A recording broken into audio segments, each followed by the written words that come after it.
대한민국의 조용기 목사님을 소개합니다.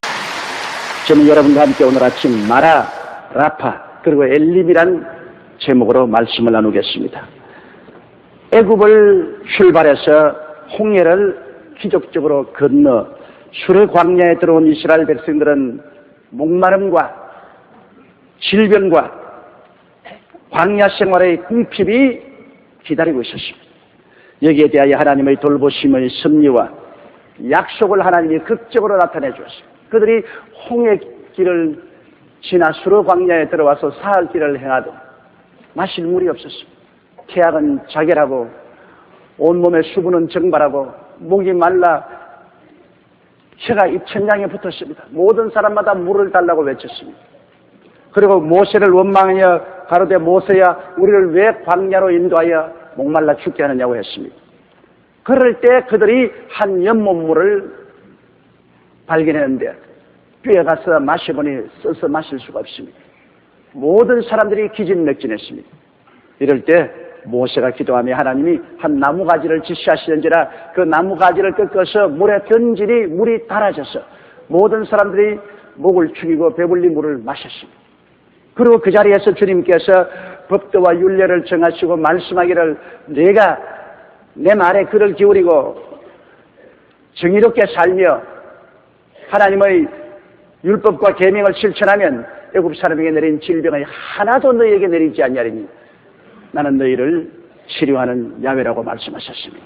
그리고는 그들을 인도하여 오아시스인 엘림으로 갔습니다. 거기에는 물샘 12이 콸콸 수정 같은 물을 뿜어내고 종려 70주가 장대같이 높이 서서 바람에 날리고 있었습니다.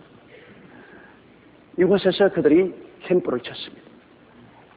이 세 가지 사건을 통해서 이스라엘 백성들이 광야를 지나갈 때 그들이 겪어야 할 목마름과 질병의 위협과 광야 생활의 궁핍을 하나님께서 책임져 주겠다는 것을 묵시적으로 가르쳐 주신 것입니다. 이 말씀은 우리에게 가르쳐주는 의미가 대단히 깊습니다. 왜냐하면 우리들도 영적인 선민으로서 죄악의 홍해수를 건너와서 이제는 천당 가는 길에 들어갔으나 세상의 광야길을 걸어가야 되는 것입니다. 우리가 세상의 광야길을 걸어가는 동안에 우리도 수없이 많은 목마름과 질병과 궁핍과 고통을 직면할 수밖에 없습니다. 이럴 때 하나님께서 우리를 내버려 놓지 아니하시고 우리와 함께 계셔서 우리를 도와주시겠다는 것을 이 말씀을 통해서 주께서 묵시하여 주시고 있는 것입니다. 첫째로 이 마라의 쓴 연못물에 관한 것입니다. 여러분, 우리는 태어날 때부터 이미 우리 가슴 속에 쓴 연못물을 가지고 태어납니다. 마음속에 절망의 쓴 연못물을 가지고 태어나지 않은 사람은 아무도 없습니다. 그 연못물이란 죄악의 쓴 연못물인 것입니다. 시편 51편 5절에 내가 죄악 중에 출생하였으며 모친이 죄 중에 나를 잉태하였나이다. 아담과 하와가 하나님을 반역하고 에덴에서 쫓겨난 이후로 그 후손들은 벌써 뱃속에서부터 죄 중에 잉태되고 죄악 중에 태어납니다. 죄의 쓴 연못물이 우리 가슴 속에 있으니 우리는 이 죄의 쓴 연못물을 마시고 언제나 죄된 생각, 죄된 말, 죄된 행동을 하고 삽니다. 이 세상에 인류가 생겨난 이후로 지금까지 죄는 우리의 삶을 떠나지 않고 있습니다. 법과 질서를 아무리 지키려고 해도 그 가운데 죄가 있습니다. 정의와 진실을 따라 살려고 해도 부정부패가 언제나 따라오는 것입니다. 왜냐하면 인간은 이 가슴 속에 쓰디쓴 죄악의 연못물을 가지고 그것을 늘 마시고 죄악 가운데서 탄식하고 있는 것입니다. 또한 사람들은 그 가슴 속에 삶의 허무와 무의미의 실망의 쓴 연못물을 가지고 있습니다. 이 세상에 사는 모든 사람들이 어디서 와서 왜 살며 어디로 가는지를 모릅니다. 그들의 삶의 모든 것에서 의미와 가치를 규정할 수 없습니다. 아무리 아름다운 꽃이 피었다고 하면 얼마 있으면 시들어 떨어지는 것처럼 모든 삶은 그 가운데 의미가 없고 목적과 가치가 없습니다. 사람이 한번 나서 죽고 나면 그로서 그 모든 것은 끝장나고 마는 것입니다. 참 사는 것이 무엇이냐, 사는 의미와 가치가 무엇이냐, 여기에 대해서 분명히 대답할 사람 없습니다. 해밍웨이 같은 유명한 문학가도 자기는 마음속에 필라멘트가 끊어지고 전류의 흐름이 끝난 사람같이 텅 빈 인생을 살았다고 고백을 했습니다. 어거스틴 같은 사람도 삶의 수많은 좌절과 허무와 실망 가운데 몸부림을 쳤다고 그런 말했었습니다. 위대한 왕 솔로몬은 뭐라고 말했습니까? 헛되고 헛되니 또 헛되고 헛되더라고 그런 인생을 탄식했었습니다. 이러므로 우리 모든 사람들은 그 삶의 가장 성공의 피크에 도달해 있어도 순식간에 마음에 다가오는 허무와 무의미의 절망을 느끼고 있는 것입니다. 이 무의미와 허무의 쓴 연못물은 우리 가슴 속에서 떠나지 않습니다. 또한 인간은 모두 다 그 가슴 속에 불안의 쓴 연못물을 가지고 있습니다. 인간은 내일 일을 알지 못합니다. 한 발쪽 앞일도 모르죠. 그러므로 늘 마음이 불안하고 그리고 공포에 떨고 있습니다. 언제 새 사냥꾼의 올무가 내게 다가와서 나를 몰아칠지 모릅니다. 밤중에 갑자기 흉악한 일이 일어나서 놀랄지 모르고 낮에 누가 나를 협박 공갈하고 모함하고 죽일지도 모릅니다. 흑암 중에 무시무시한 낭패와 실망이 다가올지도 모르고 백주에 황폐케 하는 파멸이 우리에게 언제 임할지도 모릅니다.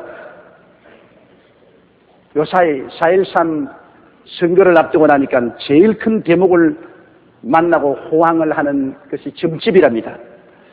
점집이나 철학원에 모여있는 신촌이나 미아르 일대는 2월 초부터 공천, 당선 여부를 묻는 정치인 측근들로 연일 뿜을 이루는데 이곳 역술인들의 말을 보면은 평소보다 30%의 수입이 늘었다고 말했었습니다. 왜? 사람들은 많이 공부도 하고 연륜도 쌓았지만은 내일 일을 모르기 때문에 그들이 불안합니다. 그러므로 지푸라기라도 잡고 싶습니다. 중대한 문제를 당하면 역술집이나 철학관이나 점치는 사람이 가있다가서 도움을 호소합니다. 어떤 우리 한국의 기업인은 개천에서 돌을 하나 갖다 놓고 점쟁이가 그 돌이 용하다고 하니까 그 돌을 모셔놓고 사원을 모집할 때 돌림 이 사원을 고용할까요 말까요? 그래서 돌을 들어보면 돌이 가벼우면 고용하지 마라. 돌을 들어서 무거우면 고용하라. 그렇게 해서 사원의 90%를 돌에게 물어보고 고용한다고 했습니다. 사람이 지혜로운 것 같으나 실상은 불안과 공포의 존재이기 때문에 어리석기 짝없는 일을 하게 되는 것입니다. 불안에 쓴 연못물을 가슴에 갖고 늘 전전긍긍하고 있습니다. 거기에다가 인생은 죽음의 공포에 쓴 연못물을 가슴 속에 담고 있습니다. 사람은 죽어야 돼요. 이 세상에 아무리 부귀영화 공명을 누린다고 해도 죽음은 그것을 다 빼앗아가 버리고 이 세상에서 쫓아내버리는 것입니다. 그렇기 때문에 사람들은 잃어버린 것과 삶에서 쫓겨나는 일에 대해서 늘 불안과 공포심을 가지고 그 썩은 연못물을 마시고 있는 것입니다. 그런데 이 가슴 속에 있는 썩은 연못물을 무엇으로서 여러분 달게 만들 수가 있습니까?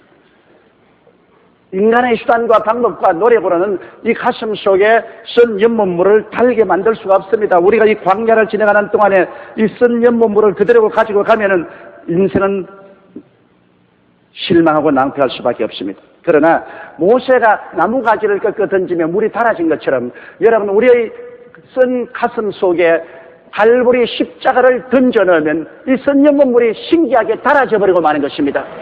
갈보리에서 예수님이 못 박혀 몸짓고 피를 흘린 구원의 상징인 그 십자가를 우리의 가슴의 썩은 연못물에 던져 넣으면 우리 가슴에 썩은 연못물은 모두 다 달아져 버리고 맙니다.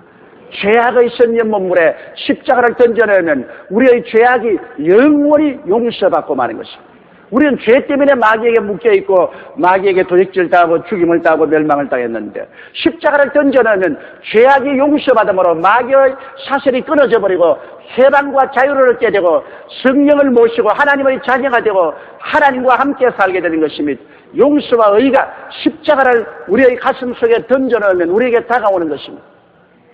모든 사람이 죄를 범하였음에 하나님의 영광에 이르지 못하지만 그리스도 예수 안에 있는 용서와 의로 말미암아 우리는 당당하게 하나님 앞에 나갈 수가 있게 되는 것입니다. 우리의 가슴 속에 허무와 무의미 깊은 지옥같이 입을 벌리고 있어도 십자가를 우리 가슴 속에 던져넣으면 허무와 무의미의 썬물이 달아집니다. 왜냐하면 하늘들과 하늘을 지으시고 세계와 만물을 지으셨으며 알파와 오메가 되시고 시작과 끝이 되시고 처음과 나중이 되시는 하나님을 우리가 아버지로 모시고 섬기게 되므로 거기서 다가오는 마음의 의미와 가치가 확연하게 드러납니다. 예수 그리스도를 모실 때 어디서 와서 왜 삶이 어디로 가는지를 알게 되고 우리는 희망을 갖고 살게 되는 것입니다. 사람이란 몸은 현실에 살아도 마음은 언제나 미래에 살고 있는 것입니다. 현실이 아무리 어렵고 고달퍼도 미래에 희망이 있으면 현실의 고달픔은 얼마든지 이겨나갈 수가 있습니다. 그러나 현실에 아무리 부귀와 공병을 누린다고 할지라도 내일의 희망이 없으면 현실에 좌절하고 절망하고 술 주정뱅이나 마약 중독자가 되는 것입니다. 그러므로 우리의 가슴 속에 희망을 줄 수 있는 것이 어디에 있겠습니까? 우리 주 예수를 믿고 하나님 아버지를 모실 때 장차 우리에게 다가올 새하늘과 새 땅과 새 예루살렘에서 눈물과 근심과 탄식과 이별하는 것이나 공하는 것이나 앓는 것이 없이 영원히 하나님과 살 수 있다는 그 놀라운 희망이 우리의 가슴 속에 허무와 무의미를 안개를 불어버리듯이 다 불어버리고 맙니다. 우리의 가슴 속에 소망을 가지고 살게 되는 것입니다. 사람의 몸은 언제나 현실에 있으나 마음은 언제나 미래에 있습니다. 미래에 희망이 없으면 인간은 허무와 무의미의 심연에 빠져버리고 마는 것입니다. 우리가 불안하고 초조하지만은 그러나 우리 주 예수 그리스도를 믿으면 하나님의 은혜의 날개로 우리를 품어주십니다. 하나님의 품 안에 우리가 살기 때문에 이 세상의 불안과 공포가 소용돌이 치지만은 믿음으로 말미암아 하나님의 은혜의 날개 밑에 그함으로 밤에 놀램과 낮에 흐르는 살과 흑암 중에 행하는 연병과 백주에 황폐케 하는 파멸을 두려워하지 않게 되는 것입니다. 왜냐하면 우리가 하나님을 우리의 피난처라고 전능자를 거처로 삼았기 때문에 화가 우리에게 미치지 못하며 재앙이 우리 곁에 오지 못하는 것을 우리가 알고 있기 때문인 것입니다. 이러므로 불안과 공포를 이길 수 있는 것은 불안과 공포보다 영원히 크고 강하신 우리 운명을 주장하시는 우리를 사랑하는 좋은 하나님을 알고 믿을 때 불안과 공포의 썬 연못물은 달아지는 것입니다. 또 죽음은 어떻습니까? 예수님은 이미 죽었다가 부활하심으로 죽음의 그 길을 부활의 광명한 빛으로 밝혀놓고 말한 것입니다. 그리스도가 오시기 전에는 죽음은 절대 절망의 캄캄한 밤이었지만은 예수님이 죽었다가 부활하심으로 죽음의 길은 환한 부활로 비춰놓고 있는 것입니다. 사망아 너희 이기는 것이 어디 있느냐? 사망아 너희 쏘는 것이 어디 있냐고 바울이 말한 것처럼 그리스도 십자가를 던지면 사망의 쓰디쓴 연못물은 부활의 달고 단물로 변화되어 버리고 마는 것입니다. 이러기 때문에 우리가 이 땅에 살면서 우리의 쓴 물이 가득한 가슴 속에 십자가를 끌어안고 예수 그리스도를 믿고 의지하고 섬기며 하나님과 우리와 같이 살게 될 때 이 문제가 해결되는 것입니다. 여러분, 우리의 가슴 속의 문제는 그리스도의 십자가를 통해서만이 해결될 수 있습니다. 둘째로 성경에는 주님께서 당신이 치료하는 하나님이라는 것을 계시했습니다. 너희가 내 말에 귀를 기울이고 내 앞에 의롭게 살고 나의 율례와 계명을 지키면 내가 애굽 사람에게 내린 모든 질병의 하나도 너희에게 내리지 않으리니 난 너희 병을 치료하는 야훼라고 했습니다. 이스라엘 백성이 광야를 지났는데 몸이 병들거나 약하면 그들은 광야를 갈 수가 없습니다. 여러분, 인생을 살아가는데 돈을 잃으면 조금 잃은 것입니다. 명예를 잃으면 꽤 많이 잃은 것이지만은 건강을 잃어버리면 다 잃어버려. 우리가 건강 없이 몸에 병들면 아버지 노릇도 어머니 노릇도 못합니다. 남편, 아내의 일도 할 수 없습니다. 이 세상에 시민으로서의 건전한 삶을 살아갈 수 없습니다. 건강은 우리 삶의 가장 기본적인 요소인 것입니다. 그렇기 때문에 사람들은 건강에 대한 어마어마한 관심을 가지고 있는 것은 삶의 바탕이 그것이기 때문인 것입니다. 우리가 이 광야 같은 생활을 성공적인 크리스찬 생활을 하려고 할 때 우리 하나님께서는 말씀하기를 내가 너와 같이 하여 너를 치료하는 하나님이 되어주겠다고 말씀하는 것입니다. 계명과 율법은 구원의 조건은 아닙니다. 오늘날 우리가 구원받은 것은 오직 예수를 믿음으로 구원받지 우리 행위로 구원받은 것은 아닙니다. 그러나 계명과 율법은 하나님과의 화목과 교통의 조건이 되는 것입니다. 우리가 하나님의 계명을 지키고 율법을 지킬 때 하나님과 교통이 되고 화해가 되는 것입니다. 왜? 계명과 율법은 하나님의 성품이기 때문인 것입니다. 그러므로 계명과 율법을 주의하고 실천할 때 하나님은 우리의 치료자가 되어주겠다고 약속하신 것입니다. 신명기 7장 12절에 너희가 이 모든 법도를 듣고 지켜 행하면 내 하나님 야훼께서 내 열조에게 맹세하신 언약을 지켜 내게 인애를 베풀 것이라고 말씀하셨으며 신명기 7장 14절로 15절에 내가 복을 받음이 만민보다 우승하여 너희 중에 남녀와 너희 짐승의 암수에 생육지 못함이 없을 것이며 야훼께서 또 모든 질병을 내게서 멀리하사 너희가 아는 바 그 애굽의 악질이 내게 임하지 않게 하시고 너를 미워하는 모든 자에게 임하게 하실 것이라고 말씀을 하셨습니다. 신명기 28장 20절로 21절에 내가 악을 행하여 그를 잊음으로 내 손으로 하는 모든 일에 야훼께서 저주와 공구와 견책을 내리사 망하며 속히 파멸케 하실 것이며 야훼께서 내 몸에 염병이 들게 하사 내가 들어가 얻을 땅에서 필경 너를 멸할 것이라고 말한 것입니다. 그러므로 여러분 보십시오. 하나님의 계명을 지키고 하나님 앞에 의롭게 살면 하나님께서 치료자가 되어주시지만 그와 반대로 하나님을 반역하고 거역하며 불의와 부정을 행하고 살면은 하나님께서 질병으로 징계하겠다고 말씀하신 것입니다.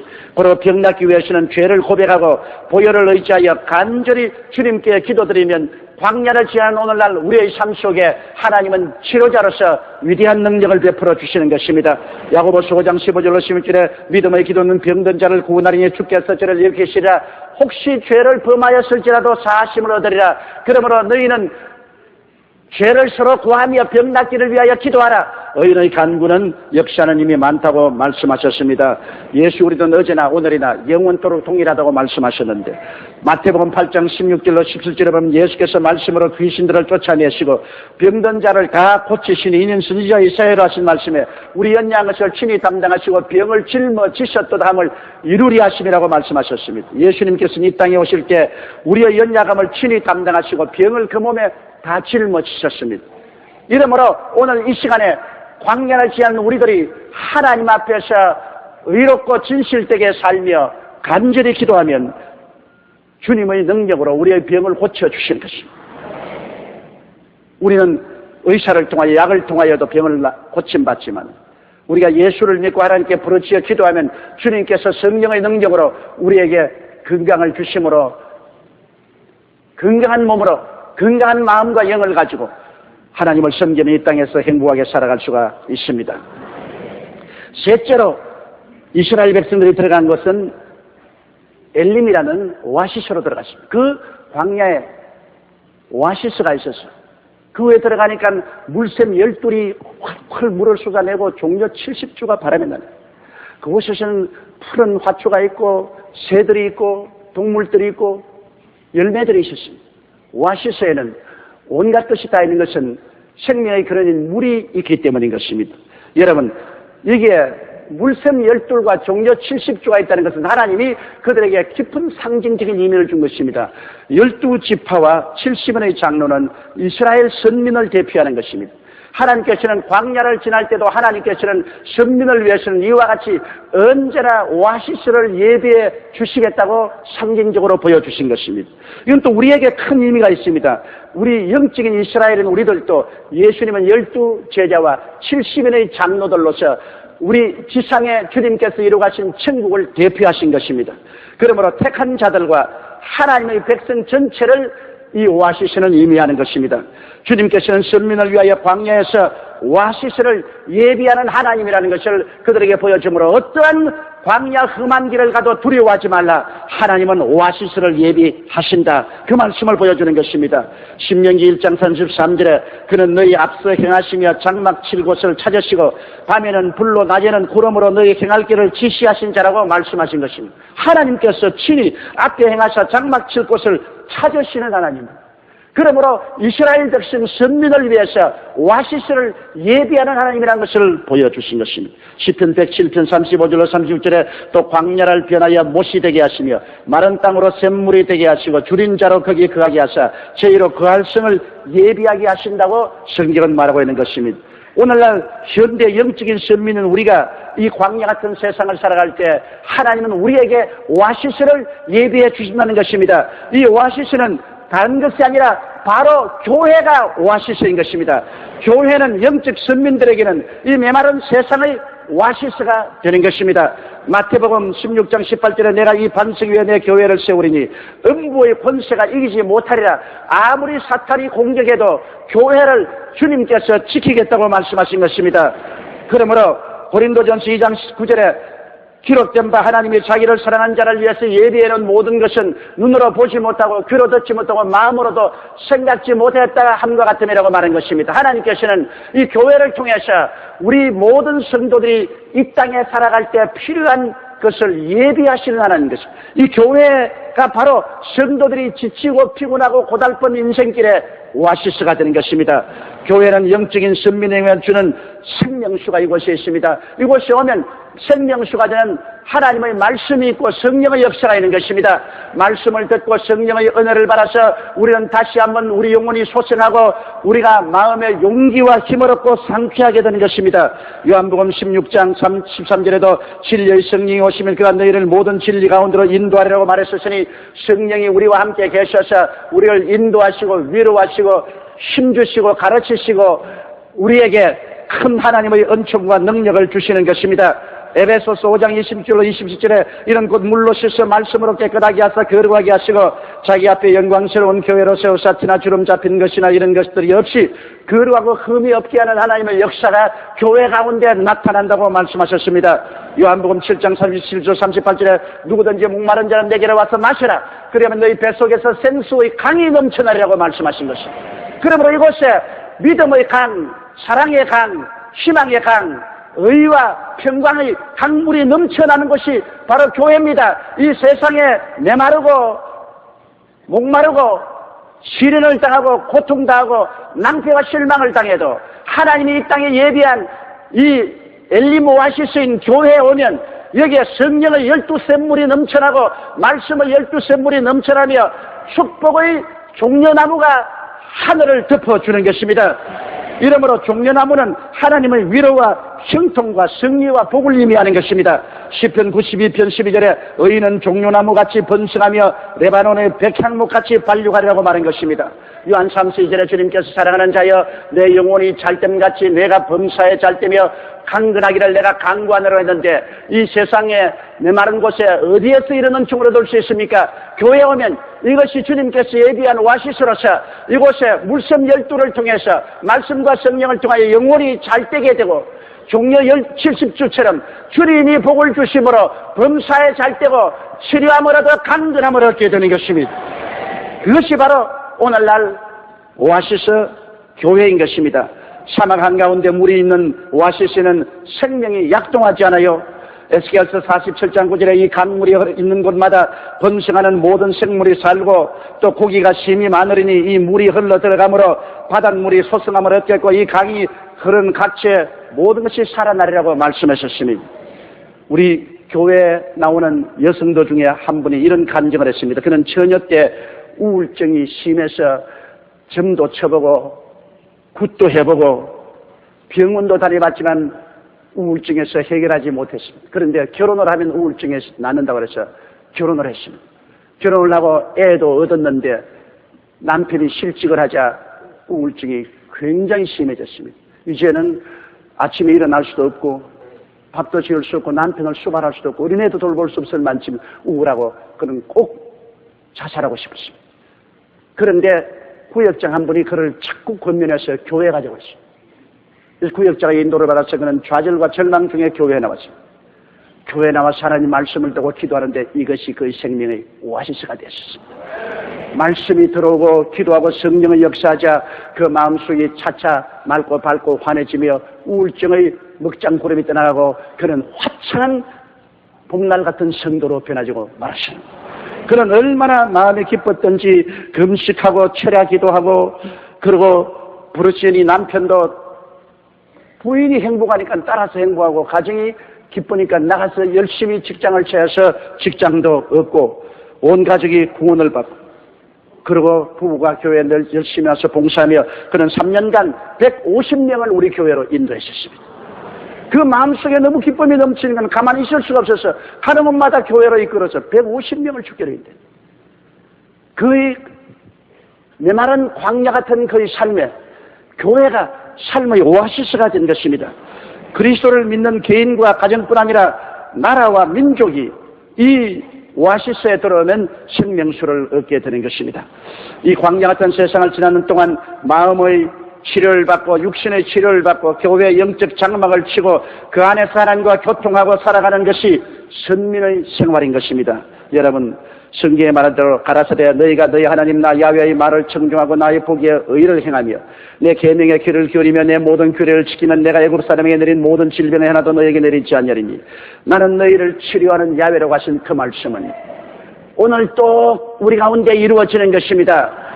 우리의 마음에 태어날 때부터 가지고 있는 썩는 몸물이 그리스도의 십자가를 통해서 단물이 되고 우리가 들어오며 나가며 하나님의 병물인 교회에서 치료를 받고 이 세상의 엘림인 교회에 들어와서 샘물을 마시고 중년나무 밑에서 하나님의 축복을 얻어 영혼이 잘되고 범사에 잘되며 강건하고 생명을 얻되 넘치게 얻는 신앙생활을 하는 여러분 되시기를 주의 이름으로 축원합니다. 우리 다 같이 고개 숙여 기도드리겠습니다.